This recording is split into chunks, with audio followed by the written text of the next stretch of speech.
Hi everyone, and welcome to That Guy's a Maniac, the podcast. We are a podcast about video games. The podcast.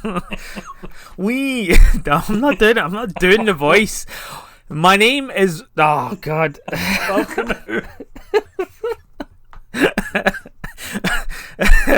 My name. I don't say it like that. No, you don't. No, I don't. My name is Richie, and here with me, as always, is Farley, aka Kunzi11, who's going to say hi and tell you where you can find us on the internets. Hello! You can find us at www.thatguys.co.uk and on all the socials at That Guys a Maniac. Stop playing with Lego. That's it. Okay, cool. This is the season. Where all of our episodes, but most of our episodes are... Well, some of our... 3 of our episodes are something or other until we run out of words to begin with So, for example, this episode is called, Farley? Realism. Realism. Okay. So we're going to be talking about realism in games. Things that make games realistic. Non-fantastical settings, simulations, how realistic graphics are, or throwing yourself into a VR. And hopefully that is interesting to some people. But before that all happens... What a hype, man. But before that all happens, we have a game. It is based on animal, vegetable, mineral, except it's about video games. It's kind of 20 questions as well. And I have one for you, Farley. Great. I shall kick us off then. Is it a character, item, or level from a video game? It is an item. An item. Is it a power up? No, I'm gonna say no. Is it food? No. A clarifying question. Does that include drink? It is not a consumable.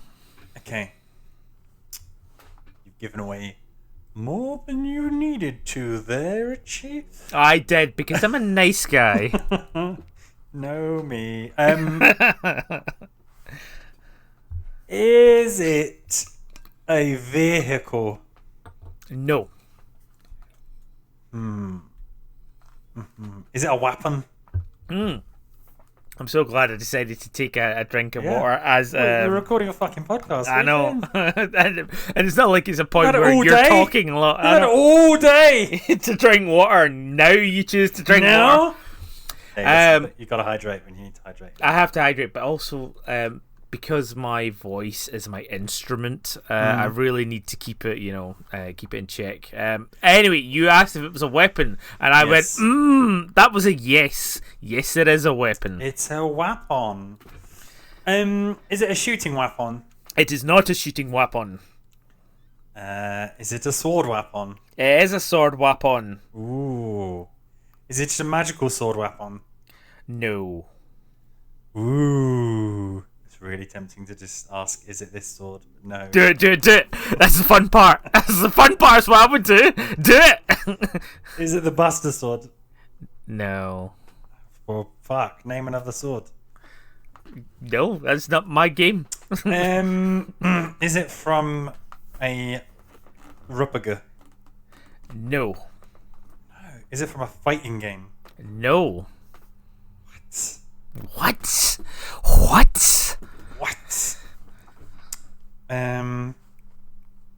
So, to recap, it's a sword, non-magical, not from an RPG or a fighting game. Yeah, now I'm worried that we've actually done this one before. I need, if only there was some kind of way of double checking. Yeah, if only there's a list. Yeah.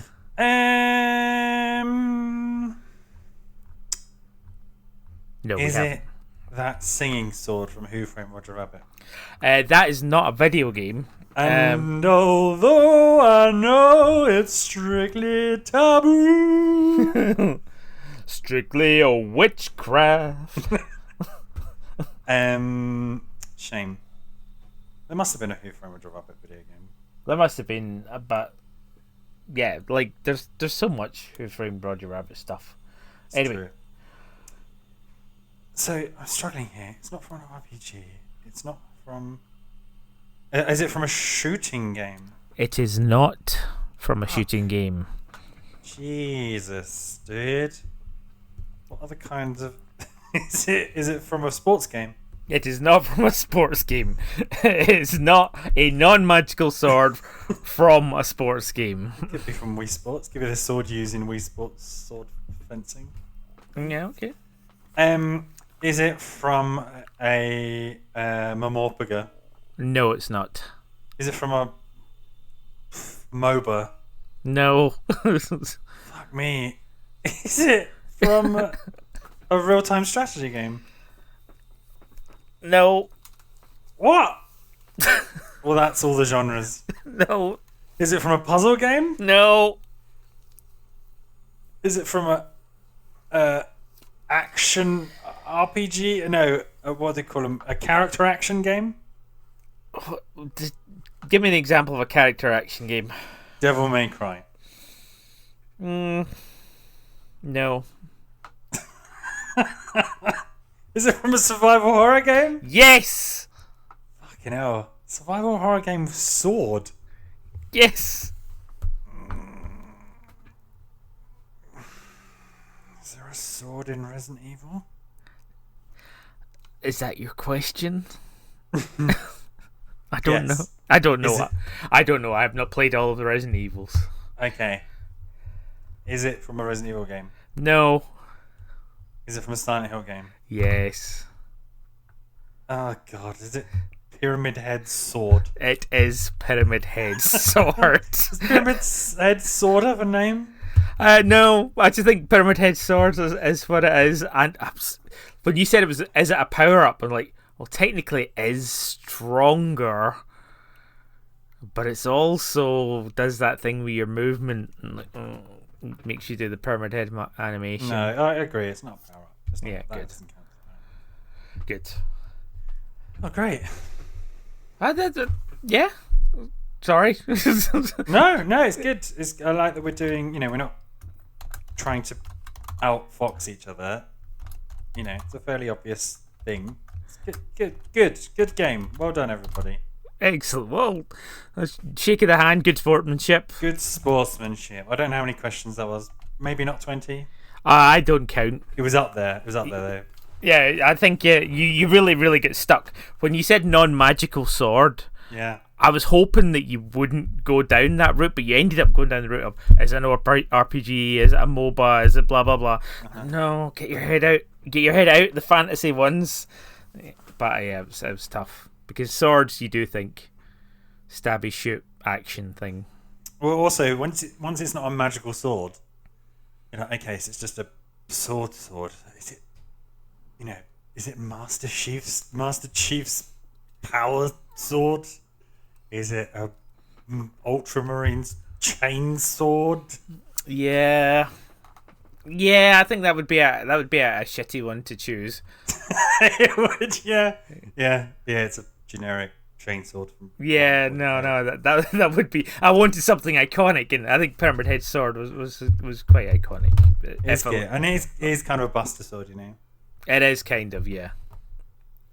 Except Cloud can wield his a bit faster. You can, despite having no upper body. Anything. Yeah, despite being a Shamley waif. Shamley wave. That's a good way to describe him. Yes. Shall we do an episode then? Yeah.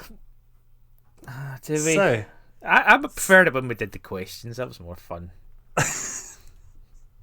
that That realism, might be an episode to come. Sorry.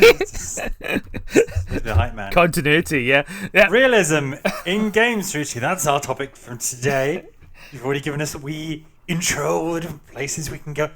But what do you think of when you think realism in video games, Richie? Please tell us. I'll be honest. When we initially came up with this idea, when we put our hands into the big bag of D's and big bag of S's, big bag of re, big bag of re, I initially just thought about the move to more realistic graphics. Niche. Graphics. You compare Bayonetta's glasses in Bayonetta 1. Oh no! To her glasses in Bayonetta 3. I wasn't meaning face glasses. I was meaning cups and glasses. You know. Oh, glass glasses. Yeah. So like wine glasses, tumblers. Yeah. And I remember, they weren't breakable, and then some of them were breakable, and then you get all these tech demos of each glass can shatter into 700 realistic pieces. Here's our engine and dynamic lighting. And here's your character walk over them and not get stabbed in the foot. Or even change the footstep noise to... Oh, yeah. It's good when they do stuff like that, isn't it? Yeah, and then you can't be stealthy anymore, yeah? Wow, this came full circle back to realism. Yeah. Die Hard mechanics. Back to Die Hard trilogy, because we've always got to get Die Hard. And Mortal Kombat. No. What I was saying... They never did add Bruce Campbell, did they, Richie? They never did. No, I think he came in to do some stuff for the Evil Dead game, which just happened to be like in a nearby studio. He did go into the Mortal Kombat studios, but he just did some graphics work. Yeah, he added a few lines of code. He added some glasses, really realistic looking glasses. He did some QA on the glass breaking mechanics.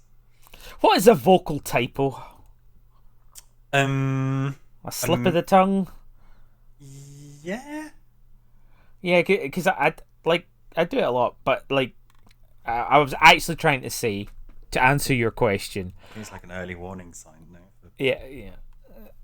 Initially, when I think of realism in games, I think of the quality of the graphics and how realistic it can look in comparison to actual real world graphics. Oh god. Go outside, the graphics are really good. Yeah, that sort of thing. Yeah. Interesting. But what about you? When you think of realism, what do you think? I was never that taken with realism, and I think the industry as a whole has kind of turned. Because for a while it was all, and some of the older readers will remember. By realism, do you mean realistic graphics? Yes. Sorry, when it comes to realistic graphics, and for a while when when we were getting sneak previews of next generation between PlayStation 2, PlayStation 3, etc., people were putting together tech demos of the pause. Do you remember the pause? PORES, the pause race of... Yes, so that was the whole thing. The Crisis became the benchmark because it had so many polygons on a face. People's hair, and you can see the pores and you can see the sweat, and there certainly are some who do see the kind of graphics arm race through realism. I don't know if you've seen on kind of any of the social medias, but kind of the Digital Foundry guys. But there's a bit a subgroup of those who will hyper zoom, run a game on some mental PC and then zoom into somebody's inner earlobe and compare that across different games. That sounds like a fun time. No, dude, it's so weird. You'll see the inner ear of Aloy and the inner ear of some screenshot from Tomb Raider, and you have some bros absolutely losing their shit that you can't see the liver spots and the follicles as well on an unreleased game than you can a game from. So for a while, realistic graphics was definitely a benchmark, and I remember with remember Bullshot trailers. Bullshot trailers. Yeah. Remind me. So bullshot trailers. I think the peak of this, or the example, was the Killzone 2 early trailer, which was basically a cinematic, and you could tell it was a cinematic, right? It didn't look like it was playing like a game, but when it was released, it was kind of, this is the power of PlayStation 3, maybe. And it's kind of the cinematic trailer, and it almost looks like you're playing a first-person shooter, except you're, leaping over bridges. There's not a HUD in sight.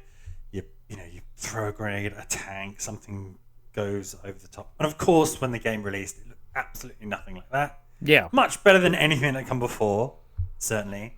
But not like that. That was a curated, planned trailer. So hence this term bullshot. Yes. Okay. Yeah. That makes sense. Yeah. Misleading marketing. And when it comes to realism, a lot of the kind of before kind of not actual gameplay had to be emblazoned across the bottom.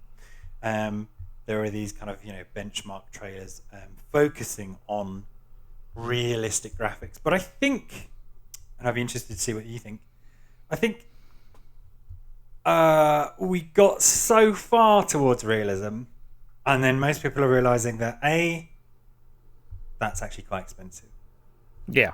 B, it's not really what people seem to want. And so we don't hear quite as much about realistic graphics today as we once did, or the kind of flagship games for a generation, or the games back in the console war days, which would add ammunition to the PlayStation and the Xbox boys. Of course, never Nintendo. We don't see that quite so much anymore. I think realism in games has kind of hit a plateau. Yes, and that's exactly what I was going to say. I think right now the ability to render things is probably as good as it's going to get for a little while. You can do things faster, and you can make things look prettier. You can add more effects to make it look like a more engaging world. But the world that you're looking at is going to be a fantastical one. It's not going to be a realistic world. And I think that's where you can kind of hide in the fantastic. It's when you're doing like simulators, it becomes a little bit more obvious and stuff like that. Do you know what I mean? Yeah, and I think if you look back through some of these big flagship, engine graphics mad games, I'd say from the end of like the PlayStation 3, Xbox 360 era, it's very different. There's still some great looking old PlayStation 3 games or Xbox 360. Yeah, that you could put screenshots certainly side by side with PlayStation 4, PlayStation 5, whatever the fuck Xbox we're on at the moment, and it not be appreciably different. And there's this general kind of uncanny valley. So yeah, that was the other thing I was going to say.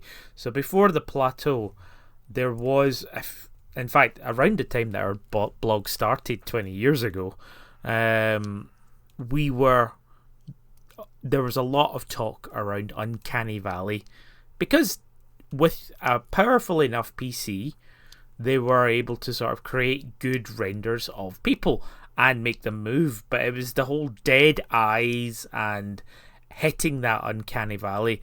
And I think what we kind of done in that time, and exactly what you're sort of saying, when we hit the sort of Xbox 360, and then we started hitting sort of 1080, and still to this day, like you've got consoles moving into the 4K sort of genre, all we're getting is the same kind of graphics.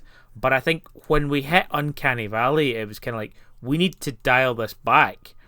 I've used that twice now, but it's kind of like the desire to find something as realistic as possible, doesn't work because the uncanny valley sets in, and therefore you kind of want something that is a bit more fantastic. And the reason I'm saying fantastic, I mean as in like fantasy worlds, all encompassing, very realistic fantasy worlds. So for some reason I haven't played it that much, I'm thinking of like Horizon, because that is a sort of kind of rendition of our world, but it's enough removed and it's got different colors and things like that it makes it still believable. And you have that main character who still has, like a very stock motion movement and things like that, but looks very realistic. I don't know. I think I'm rambling a bit. Do you see where I'm coming from? Yeah, I think I think GTA is like another series where if you compare GTA 3 to Vice City to 4 to 5, yeah, the environments and the vehicles and your character models get more realistic, and the engine gets a bit cleverer. So do you remember in the PlayStation 2 GTAs when you'd get on a moped, all of a sudden from the draw distance, people on mopeds would just endlessly spawn? Yeah. So I think a few of those things have been removed, but and the games look prettier, but there is this kind of hidden barrier I think that we've hit where I just wish we could bring our past selves from when we were playing PlayStation 2 forward and be like, look at games now, because I think if you've experienced them with this incremental improvement, it's really hard actually sometimes to think about how far we've come, because you've seen this kind of iterative change. But yeah, we have hit some kind of barrier where actually it doesn't become important, and as soon as that sheen of novelty wears off, you're playing a game, and it's systems. And as we've said a number of times in the podcast, once you see behind the curtain, from looking at the hype and trying to imagine how it works, but once you get into these beautiful, sometimes realistic looking worlds, you test the edges and you find out, okay, so this kind of cliff means I can't climb up it. There's going to be nothing of interest in this vast desert that I have to traverse to get from city 1 to city B. Even if it looks really, really, really realistic, the game system side of things kind of takes over, which is why I think we're seeing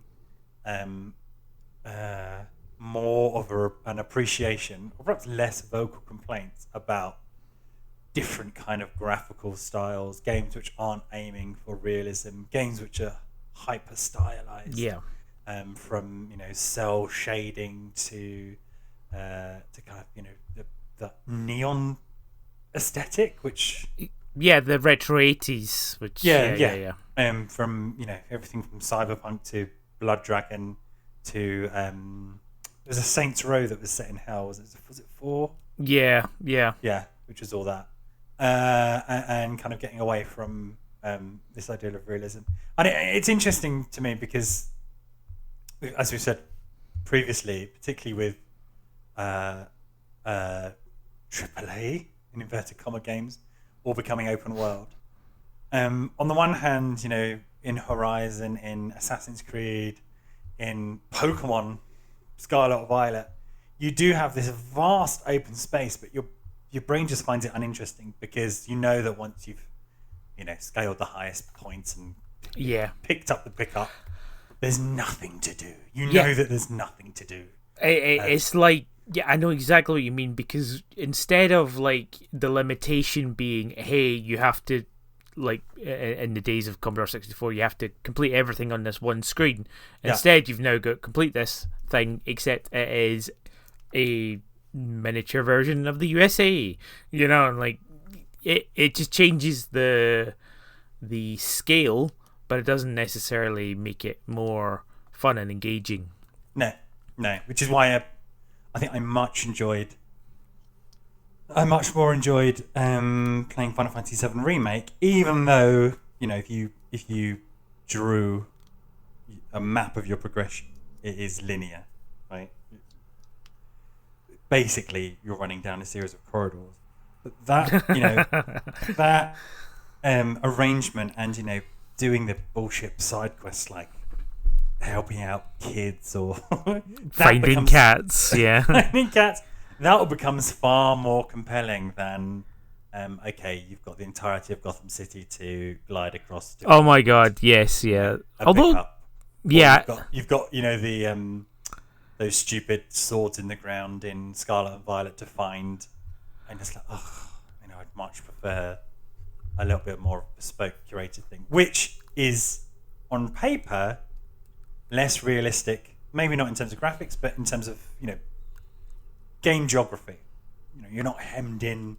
In Final Fantasy VII Remake, you cannot go wherever you want. There are barriers, there are unscalable walls, there are invisible walls. It's not really realistic in that way, whereas in an open world game, yes, you have those, but they tend to be kicked out to the margins, an invisible wall around the world. They've got their own different kind of borders. It's just this, like, where you can possibly go everywhere, there are enemies that you do not want to fight in that area, so you do not go there. You can, but you just don't. You know what I mean? Or there's no reason to. Once you've got all the pickups and fought all the gangland wars, you inherently know there's nothing there. I could head off in that direction into the middle of the desert. All I'm going to find is rocks. There may be a frog or a deer that runs past, but there's no reason. A frog or a deer? Yeah, I love it. Yeah. was my favourite bit of GTA 4. I think was heading up into the mountains and this slight risk of just being mauled by a mountain lion. You get 5 stars, drive. Your car gets fucked up. You hide out. You lose all your stars, and you just got this really boring long trek back, and you get mauled by a mountain lion for no reason. But that's all there is out in those areas, right? Once you've hoovered up the secrets or whatever, it's not. It's realistic in that way, and that most things are quite boring. Anyway. Yes. Anyway. I suppose. No. I'm just like your comment about Arkham City. Yeah. That's quite a good one actually, because yes, it is. Somebody has painstakingly put together 3D models and put ledges and given the roofs fancy tiles and like roof ornaments and windows and all this sort of stuff. It's fantastic, but it's true. The game stops being about the world that you're in, but the mechanic of going from roof to roof instead. It's nice that all that is in there, but is it necessary? I don't know. I remember, and sorry, I'm pulling this back to a World of Warcraft thing. I remember there was an interview I heard with one of the graphics designer guys, and like he was involved in the original, and he says, "You don't see my work. Like, it's in there, it is part of it. You just don't see my work because I did most of the ceilings." Right. So, like, and it's so true. And what he says, like, just do me a favor. The next time you're in a dungeon, whatever dungeon, look up. Yeah. Just look up. Look, I put in chandeliers and I put in this, that, and the next thing. It's like, just look up for me. If you don't have it, it's like they're still rare, but they're still out there. Like a first-person game where you don't have feet, right? Yeah. No one's looking at their feet. There's no reason to ever look at your feet at all in a first-person shooter. But if they're not there, people will mention it. Exactly. The same with ceilings, right? Yes, you got to have ceilings. Heads will roll. Yeah. Yeah. You're not running around looking up. But But, if you don't have ceilings, or God forbid your ceilings are slightly boring, all identical, then yeah, that's, all of a sudden you become, the ceilings will become do you remember when people are obsessing over trees in Pokemon Sword and Shield? Yes. The quality of the trees. Anyway, let's have a break. An intermission, if you would. Sure. Let's go for an intermission. We'll see you guys back in a few. Go have a drink. An ice cream or something. We need to work this. Theatre! Oh, in a theatre. Cinema, maybe? I don't know. Bye. Wow. What a fascinating public podcast. Public podcast? In a theatre. Yeah, we need to workshop it. What do you mean? We're in the bar now. Sorry. Yeah, okay. We're in the bar. Would you like a drink? Yeah. I'll take a drink, Carly. I'll take a drink. I'll buy. Bartend 2 drinks, please. Or do you want one of those? The only snacks they have is one of those like KP dipping pots. Dipping pots? Yeah. What are KP dipping pots? They look like a yogurt, but they're like blue. And then in them you have one side you have chocolate, and the other side you have like these little biscuity dippers that you. Choc dips. Yeah. I love a choc dip. I haven't had a choc dip in ages. Well, that's the only snack they have. Okay. Two barkeep, 2 choc dips with those drinks. Okay. So listen. Listen. So I'm from this small village, right? You are. Small village, yeah. Called Kimiki Village, yeah. I might have talked about it before. Kimiki Village. Yeah. I know that people from Kimiki are good guys. Good guys. Yeah. Well, anyway, hundreds of years ago, right, there was this demon. And he had 8 heads, right? 8? Demon, He had 8? Yeah, 8. Not 6, not 7, not 9, 8 heads, right? I've heard that the 8-headed demons are the worst. Yeah, well, this fellow was called Orochi, right? Really nasty guy. Really nasty guy. Okay. Anyway, so he was sealed away in a cave, right, by Hero. In a cave? Sealed away? How did he seal them away? It's just his heroes. He sealed them away. Okay, cool. Everyone in Kimiki Village was happy, right? Those are the days. Well, fast forward 100 years, and this warrior, Susano, right, lives in the village, lived on my street, right? Good old Susano. Yeah, Susano. Well, she's the descendant of the warrior who sealed Orochi away, right? The descendant, like a granddaughter, or? Yeah, or like 100 years, so what's that? 3 maybe a great-granddaughter. Great-granddaughter, yeah. Anyway, well, this Susano, everyone kind of knows that she's this family and what her family have done. Well, she doesn't believe this Orochi ever existed, right? She doesn't believe in the Orochi, the 8-headed demon. No, he thinks it's all hocus pocus mumbo jumbo. Even though her great granddad did the whole sealing thing. Even though everyone in Kimiki Village is like, oh, hey, look, she's the granddaughter of the hero sealed away Orochi. Anyway, I don't know if I like this girl. I hate naysayers. Well, listen to what happens. Anyways, long story short, she ends up freeing Orochi, right? Freeing him? Yeah, freeing him. Right, unseals the cave. Alright. Get this. Right? Orochi's furious. He's livid. Right? Understandably so. That she released him? Yeah, well, no, he's furious because he's been sealed up in a cave. Okay, yeah. No, as you would be. You'd be fuming too, right? He's in the cave. Anyway, well, he's out now. And he only curses the land, steals the life force of the whole country, right? Really bad news. Suffice to say... Typical 8-headed demon shit. I get it. This is why you seal them away. Yeah. So anyway, suffice to say, land is in chaos. Now, me and a couple of the lads, we weren't cursed, that weren't cursed and kind of frozen in time and have our life all sucked away. We're thinking we're in a spot of bother, right? And it bringing shame upon the place from, Kimiki Village. And so we got to think to ourselves, how do we seal away a legendary 8-headed raging curse god, right? Well, one of the lads, Sakuya, right? They're a wood sprite, okay? Sakuya the wood sprite. Yeah. Man, he's cool. He can fucking pack the chalk dips away. Man. Yeah, I lived in a village which had people and wood sprites. Anyway, they remember that Orochi was sealed away, get this, by a hero. Not just a hero, though. A physical manifestation of the spirit of light manifested by imagination to historically explain strange weather phenomena, right? That was this kind of sidekick to the hero.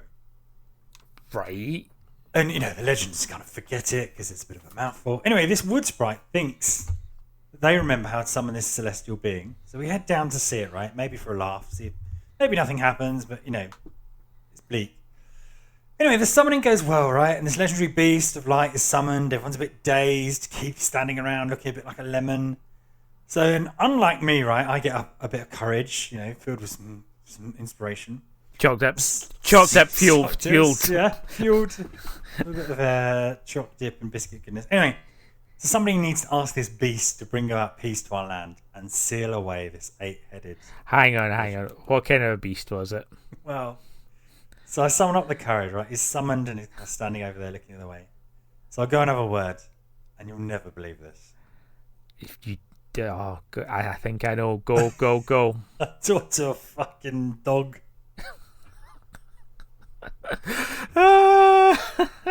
Anyway, is that the bell for the second half or whatever this? Yeah, something. Let's just end this. Cool. All right.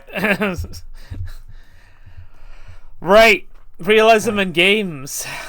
Yes. Well, so one aspect is realistic graphics, and I think that's where a lot of the general chatter is. That's where your head immediately goes to. Absolutely. Well, it's not where my head immediately goes. Well, let's just say I'm not a huge fan of.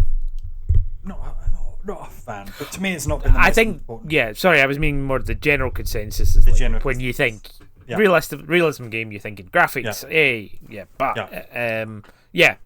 go on. But inherently in all of these realistic games, they aren't particularly realistic, right? They'll still have like a HUD, like you said, all the rooftops of Gotham will have windows and doors. You won't be able to go in any, right, apart from the special ones, which have some kind of mission. Yeah, exactly. So in those respects, they aren't particularly realistic at all. And you have this hyper obsession in shooters with, the gun gleam, right? And some of these shooters used to make a big deal out of. We had a military consultant, and our graphics guys went down to the range, and we fired at each of these weapons, and we captured the sound and the muzzle flare, and yada yada yada. But when I think of realism, I think of kind of games where you don't have those gamey things in you. So you're interacting in kind of a very pure way with the world. Yeah. Without a heads-up display or without, a big pointy arrow pointing at your objective. And I was thinking about some games which kind of did this. Famously, I'd say Dead Space was one of the first big games to do this. HUDless. Or the HUD kind of made sense in game because it's kind of built into your suit, and then by looking at how the lights on the back of his suit, you could see your sort of or how much ammo. But also you can kind of pull up like a holographic map, and that'd be your viewing screen. So I think those kind of things are cool because otherwise, in a lot of games, sometimes just obviously so, it's a very video game. It's almost like this kind of soap opera realism, right? Where nobody goes to the toilet or nobody goes through a door, right? all this kind of boring stuff. And in many game fictions, you have these kind of conventions. So I don't know if you had any games in mind when it comes to kind of that aspect of of realism within the kind of how you interact with the game universe. Kind of, but something I wanted to bring up, which is kind of tangentially realism as well. I was actually thinking of things like the Quantic Dream games. Oh yeah, because you've been playing through some of those, right? Yes, and I think what I've quite Jason. I was playing it with a friend, and he had to force me to stop. wandering around, just like shouting Jason over and over. Increasingly panicked. Yeah. Sorry. Carry And it's brilliant. You get to do it more than once in the game as well. on. Yeah. But what I was also going to say is like, so my example, say perhaps, of realism in games about the graphics where it becomes more fantastical worlds, we are starting to see, well, there are games out there that are not necessarily about dragons and shit, but games that are putting the shopping back in the fridge. Yeah.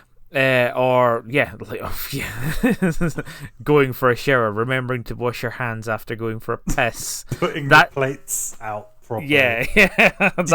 Did you fuck up any of those? I didn't fuck up the plates. It's hilarious. Well, actually, the second time, I didn't mean to do this, but basically, I was playing it, and then I'm like, all right, okay, I'll stop there. So I went to the menu and shut it down. Came back in and like, I'm back at the fucking start. I have to put the plates out again. The hypest gameplay. I know. I was raging. I didn't realise how Heavy Rain didn't actually save that much. Do you know? Can we have a sidebar on this? Right. Yeah. Sure.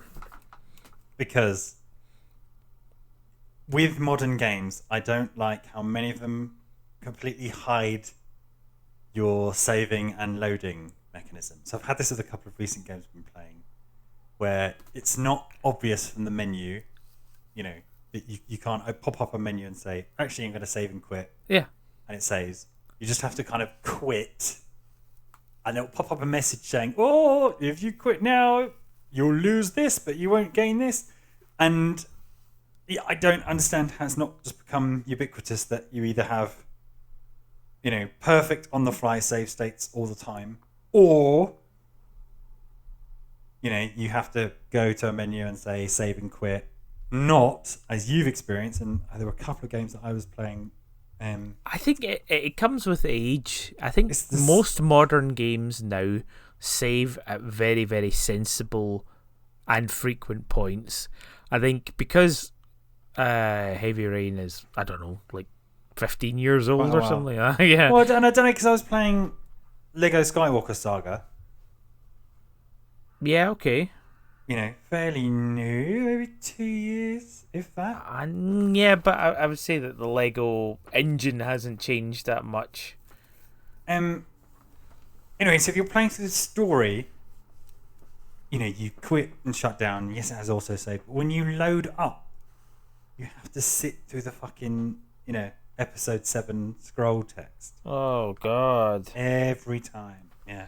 That's just annoying. But yeah, like, I think with most games now, I brute force, right, okay, you better have saved this at a decent point. Yeah. Otherwise, I'm just not going to play you again. I've got many other games to play. Yes, I agree. But what I'm saying is I don't think we're quite at that point yet. I think in general, every now and then I play a game where it's like, okay, we have to go now. And I'm like, why can't I suspend this game? It's 2024. Yeah. Like, suspending games should be a thing. But then there's always the... What's on the DS? Yeah. Fucking DS? Yeah, well, I mean... But that's a hardware thing. That's not the... so, like, I'm thinking of, like... Yeah, it's weird that that's not on, like, console. That should be on console. You can do it on Switch. Yeah. You literally just... Yeah, because Nintendo are good that way, and you should be... Kind of do it on PlayStation unless you walk away too often. And then another thing that pisses me off, which I know we're not talking about realism anymore, is with consoles, which are now your multimedia center, right? Which is what they were all aiming for. Yeah. Okay, I'll suspend this game and now I'll go and watch Netflix or. And then it fucking forgets where you are. Oh, it forgets where you were in Netflix. It forgets where you were in the game because you've. Oh no! See, yeah, no, I agree with you that like suspending things should be a thing. I understand why it doesn't exist on PC, but now that you've mentioned it, I kind of think it should. But that would be down to like if you're playing a game on Steam, Steam should have a suspend, point. Yeah, because how does it work with the Steam Deck? Steam Deck, is it like the Switch? You just say, okay, off now, and then pick it up, and it's, hey, you're fighting Chun-Li. It does have a sleep mode. I wouldn't trust it. I haven't trusted it, put it that way. And this is it. This is my problem, is whether we're 90% one way or 90% the other way, it's not 100%, right? So you always have that niggling doubt of, yeah, absolutely. Can I just back out of this? How much progress will I lose? And then if you're time traveling like you are, you lose all of it, apparently. Yeah. And so you were dishing out plates hastily. I was. Well, there was actually another reason for it as well. This is classic PC stuff. Yes! Food! Feed me! So, Heavy Rain has an issue with Xbox controllers. Oh, okay, yeah. So, and thankfully, there is a wonderful person out there who did a fix. And it's just literally go to custom controllers in a Steam menu, nice and easy to find. Click on the top one, and it'll start working. Yeah, okay. Basically, it was something to do with the sensitivity, because I was trying to do one particular movement, which was kind of like the roll forward for Hadouken. Right. Okay. Yeah. So down, roll forward. Yeah. I can visualize the button prompt in Heavy Rain. Yeah. Yeah. I couldn't press down to start it. And it was just sort of clicking and going over the animation, and so plates were just falling out of my hands. Ethan, be careful. That's my grandmother's china. Just dropping it all over the place. Just chucking the eggs and the orange juice in the fridge. Yeah.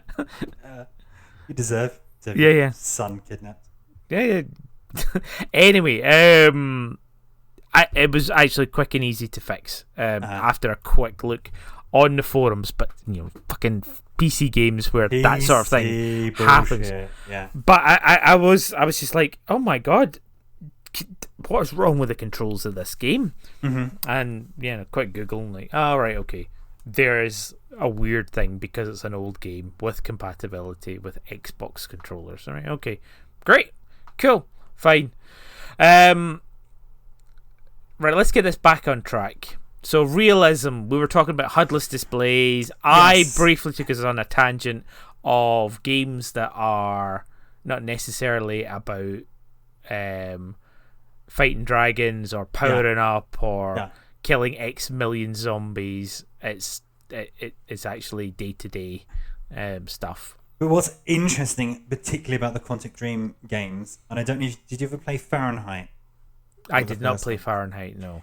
So in Fahrenheit, when you start up the game, you are introduced to it by a in-game version of David Cage, and he kind of says in his French Canadian, "Welcome to this game world," and he's kind of standing on set of the video game as if it was being filmed. Okay. So, and I think that vein has kind of gone through Beyond Two Souls, Detroit, whatever it's called, Being Human, and Heavy Rain, and another one I'm missing, which is that they are crafted to be kind of cinematic experiences. Yeah.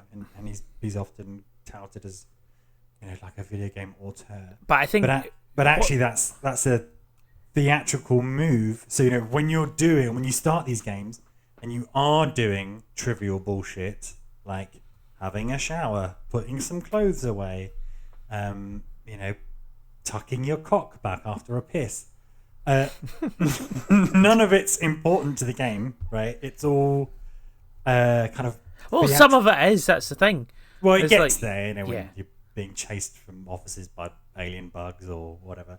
but it creates the feeling. It's like another form of, I guess, it's like theatrics, right? But trying to create the realism, Yeah. and just kind of shortcutting it. So short of you having to learn 1,000 controls or being able to do whatever you want in the world, kind of saying, you are really in control of these characters, and the whole framing around it is, I think there's even like a outtake reels in some of them as well, where the characters, act as if They've they done are, out they're blippers, performing, yeah. and they've done something, which is another way to kind of approach realism. So, actually, what I was sort of meaning is like, I'm not that far into the game, so try not to spoil me in case I am wrong. Yeah. What I'm kind of meaning is that, like, let's say the story of Heavy Rain, it's a fiction story. Yeah. But it's not too far removed. It is more like a cinematic fiction story. Yeah. It has some future aspects to it, but it is a story about a serial killer, and it's intriguing and it's a mystery. Whereas, like that film, and even Detroit Become Human, just because it's set in sort of like the future, it's a sci-fi story tale. Yeah. It's kind of removed from being a game, and removes from that sort of fantasy genre, which I feel plagues most things. Like, even if it's not fantasy as in Dragons. Dragons and stuff like that, fantasy as in like an HP bar. Yeah. I don't know where I'm going. And No, again, I shouldn't be like, I feel like I'm fanboying Quantic Dreams here. But it's like it's where I started. I think on the second half with realism, is one thing is obsessing over the skin pore detail on the inner ears of your female protagonist character as a benchmark for how realistic games are. Yeah. But you can still carry 300 items. You throw together a stone and a feather at a press of a button to craft your arrows. You have an inventory. You have heart containers. You by leveling up, you have a skill tree, which the fact that you have leveling up, that sort all of of these, video game bullshit concessions, which very rarely, when we talk about realism, we're not talking about, and then I was just completely ripped out of the game because I hit pause, paused the game world and then went and spent my skill points, and then when I came out the menu screen, all of a sudden my bullets were doing 34 more damage. Or like the difference between you playing Gris or Gris and me playing Gris. Oh, I loved it when I got the power up. I'm like, but the woman's depressed because she's just had an abortion or something. But double jump. I loved it when he got the double jump. What about when she was, running away from her depression? Was it a metaphor for her anxiety? And so I think there is I think there are clever things that can be done with kind of very gamey interfaces. None of it's really a move towards realism, or having a realistic fiction. I think you are sat there with a controller or even with a VR headset, and you hit a menu screen.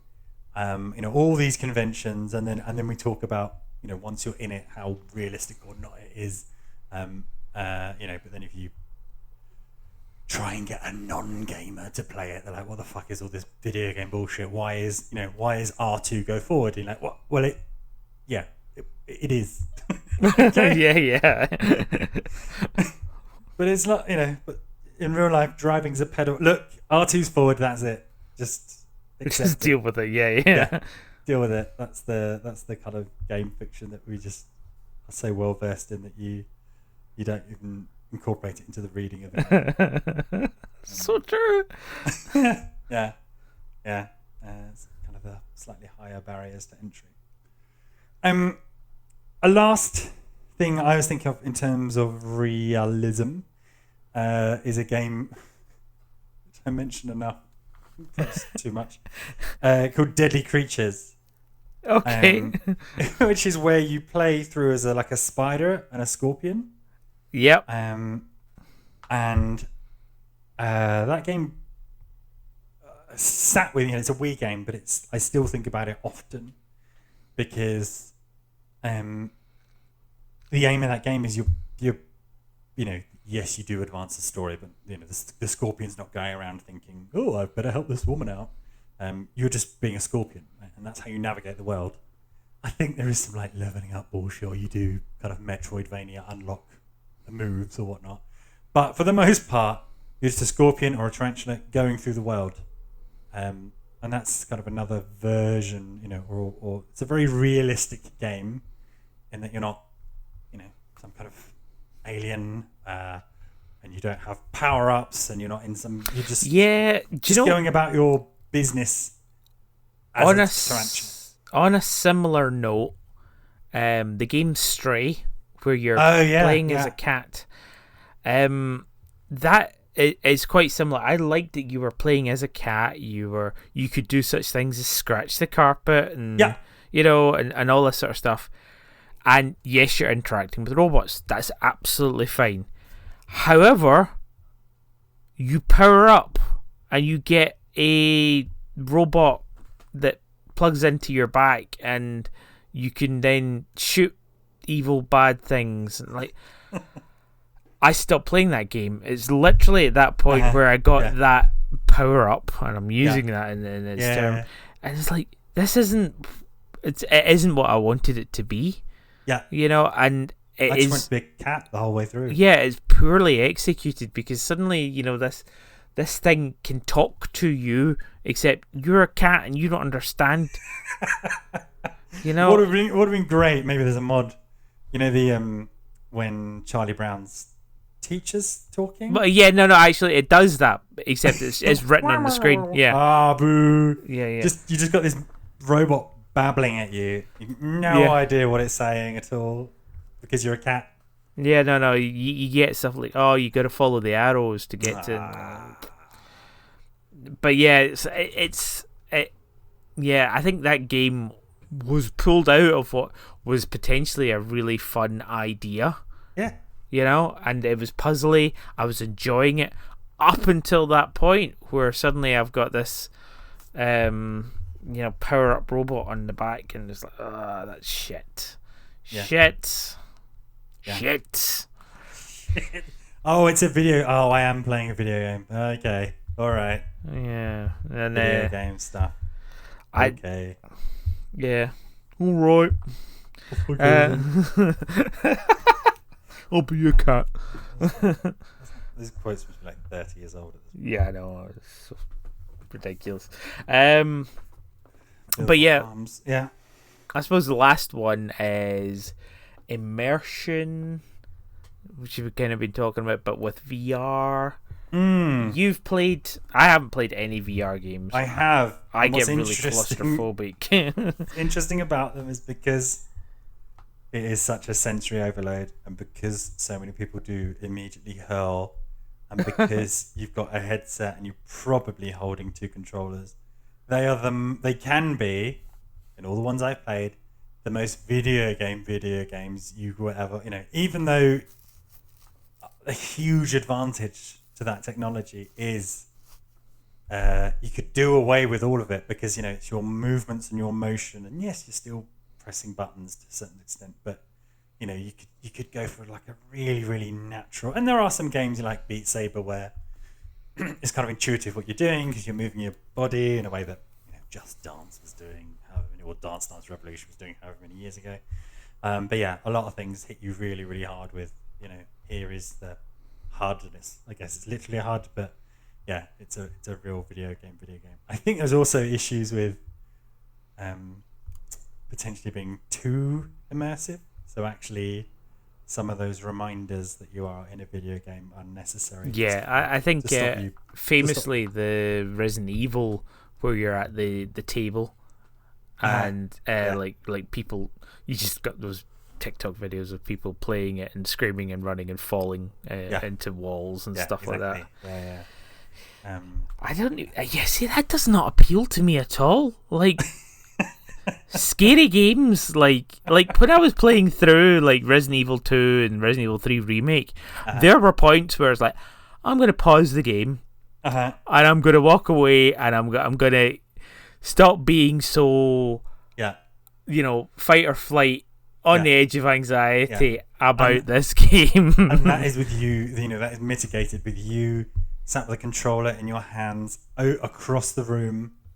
Yeah. From graphics on a 2D screen, and it still gets in there, right? It still starts triggering some of that, whatever primeval physiology, which is like, oh, don't like this. Yeah. Imagine if there's no immediate obvious escape, right? And you say you're walking around the corridors in the police station, you hear, and thanks to the audio, you know exactly which direction it is, and it's behind you. No. I get claustrophobic in those things as well. Like, I've used VR sort of like at exhibitions and stuff like that, and it just like there's a couple of things that don't work for me. I don't know if you get this as well. Glasses, so I have to do the whole thing where you have to re-thingy it so it gets to your prescription. And then depending on the headset, you start to fog up, which is not good. Yeah, those things are sweaty. Sweaty old man. Yeah, sweaty old man, and you're playing something which can be stressful, so you're also sweating, and you're carrying like a warm headset. And then the other thing is when depending on the thickness of your glasses. When you take that shit off and you've just got like a red wedge on your nose. Yes. For the next 3 hours. It's just loads of shit was just sitting on your nose. Yeah. Yeah. I think some of the best experiences I had was in VR is things which are kind of cockpit based. Yes. Yeah, you were saying the Star Wars one. Yeah, they're kind of I played the tech demo in the Star Wars Battlefront. Which you do a bit of flying around in an X-wing, I think, and that is excellent because you're familiar with kind of being in a cockpit, so you understand that I can't really move around, but you've got the looking around and you've got some of the control stuff, and I think that was some of the most immersive, and also because you're like a cockpit, it makes sense that your buttons are your controls, if you like. Rather than doing the kind of full body. Do you remember the Kinect days? Yes. There was a really there was a lot of shit. Do you remember PlayStation Move? Barely. And there was, completely forget the name of it, but there was this like horror series. Everyone had a copy of it. I don't know if it came bundled in with the Kinect or something.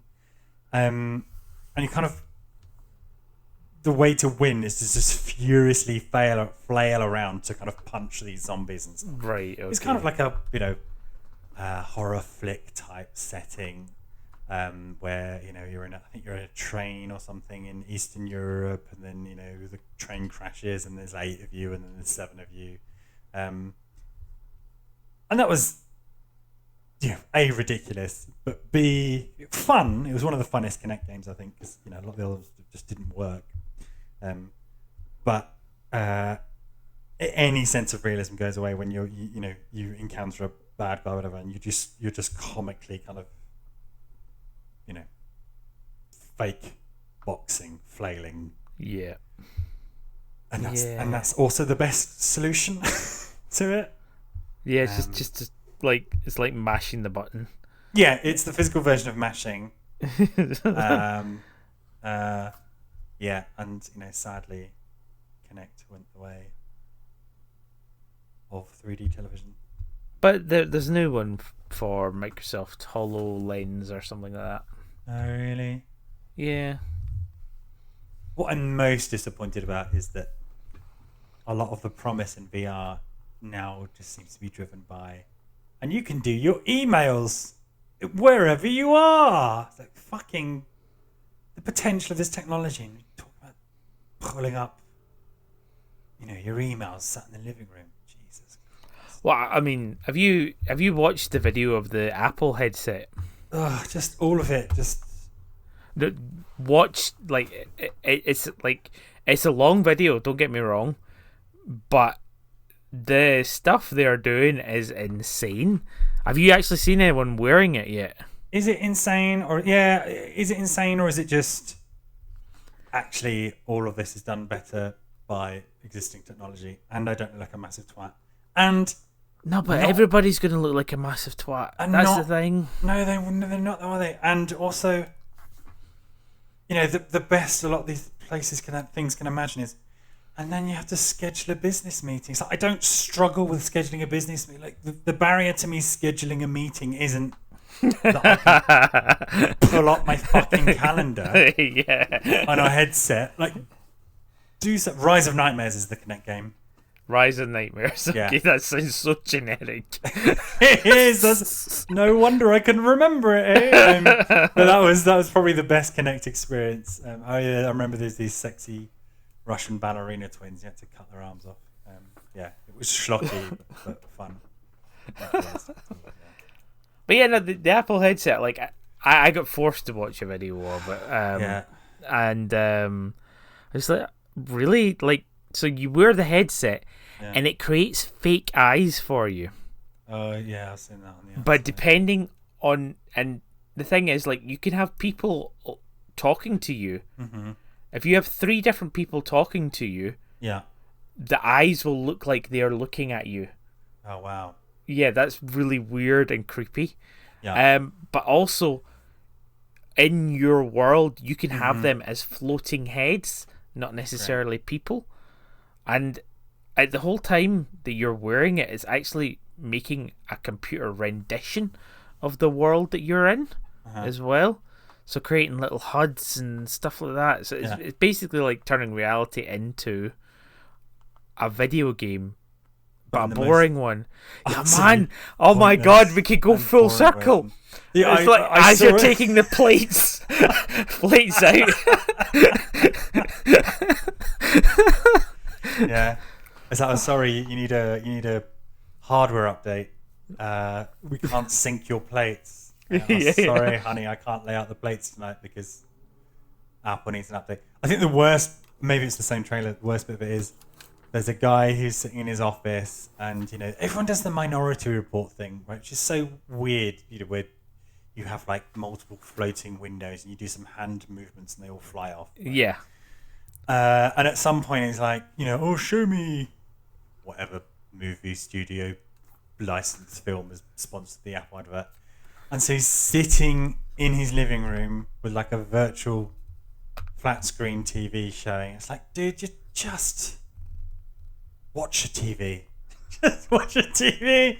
And same with these other guys. Like, guys, just take off your headsets and have a meeting. Be in the same room as people. Just save yourself that tens of thousands of dollars for these fucking fake eyes on the outside. But that's the thing. And watching fake TV whilst you're sat in your home with a TV on the wall, right? Right. So the thing is that this big Apple thing is a big headset and it looks silly. And like there are people who are like on tubes that are like typing on virtual keyboards and doing all that sort of stuff. It's not far off, and in our lifetime, the next decade, where it's smaller and smaller, where it's just a pair of glasses rather than this big headset, and it's doing all that shit. This could very well. Doing? What do you mean? What is it doing? What is it doing? It is being your phone. Your phone. It'll be everything.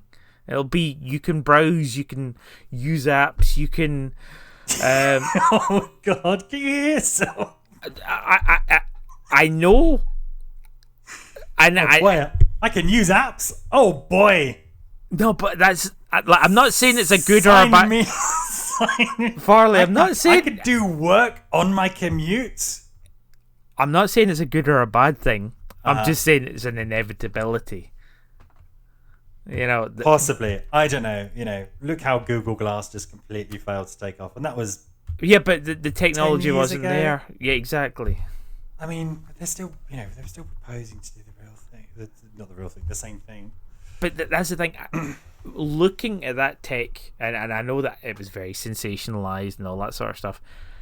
I can see that as being, all right, okay, this is the big fat CRT TV version of what will eventually be a much slimmer, smaller, actual glasses. Before you get the thing in future, I'm up where the iPhone was actually like implanted in your eye. I don't know. Like, I can see a path where that happens. Definitely, we didn't think we would have fucking phones that we don't use for actually phoning people anymore. We just have little devices that have social media accounts on them, and we take pictures and all that sort of stuff. I could see the next step being this wearable tech. What's hilarious is there was a small section on games, and I think I tweeted it at the time because some guys virtually playing chess with somebody else, and they were doing this really awkward kind of because it's not one-to-one tracking on hands, obviously, because it's just a headset. So doing like all these awkward kind of pinching movements. It's like great, new worst version of chess just dropped.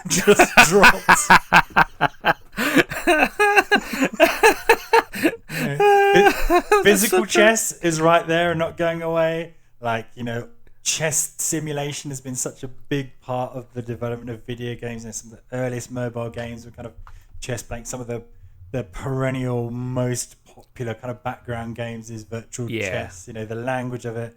And now, at the small price tag of whatever an Apple headset cost, you pay blooming $4,000 or whatever. Worst version of chess. But that's the thing, is like I wouldn't buy this tech. It looks quite interesting, and I think the fact that they're able to integrate outside with inside makes me like it a little bit more, because it's less claustrophobic. Because the thing I hate about VR is that could you imagine being us two in the same room with one of us playing VR? There would definitely be drawn dicks on faces, and there would be like punches to the balls. Yeah, and stuff like that. and there's already videos out there of people, early adopters with these headsets, just being bullied. Yeah, because they're on the street, right, with them, right, or walking their pet robot through the headset, and they're just being abused and bullied, and quite rightly so.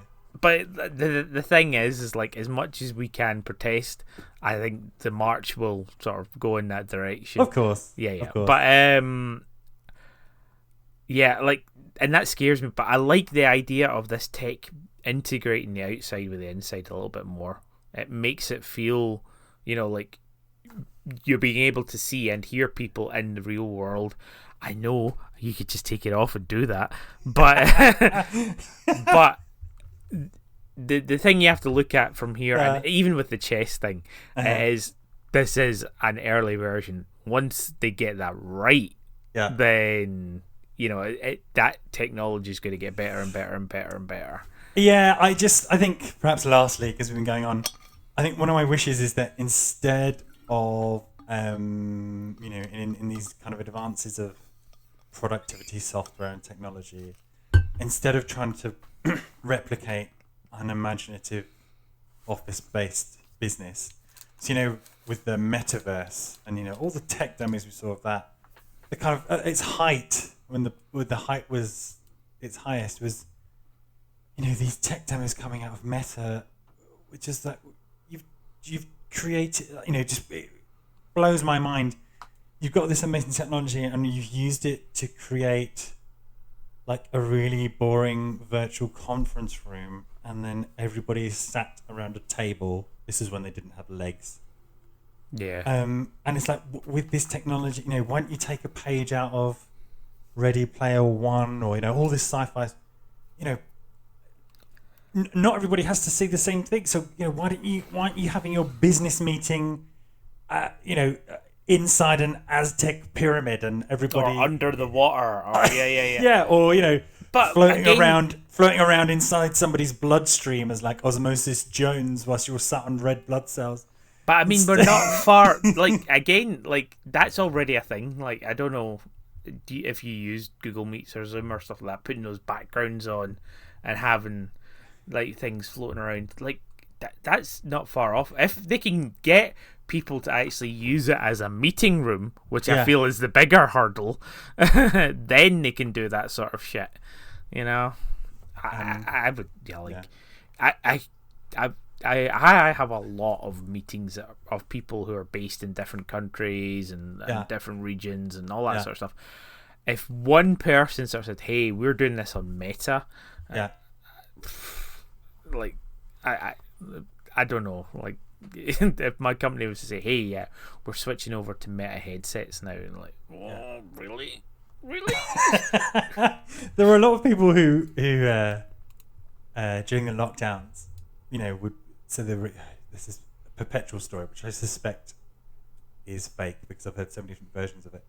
People would be getting together in Red Dead Redemption 2 and basically, sat around a campfire having your business meeting because, it was slightly more interesting than logging onto Zoom, slightly more interactive. And I love that. I wish more of the video game stuff carried over. But, and perhaps a good point to end the episode, as we know, despite the fact that it outsells movies and films and whatever, video games is still perceived as a weirdo loser hyper niche thing for people to be doing, and I think that's one of the barriers. We just can't get away with this from this. That's true. Create a boring office-like environment to virtually work in, or use your headset to planning lunch meetings with your mum, or check your emails. Is that all there is to live for? I mean, anyway, that guy's a maniac. Why'd he bite me?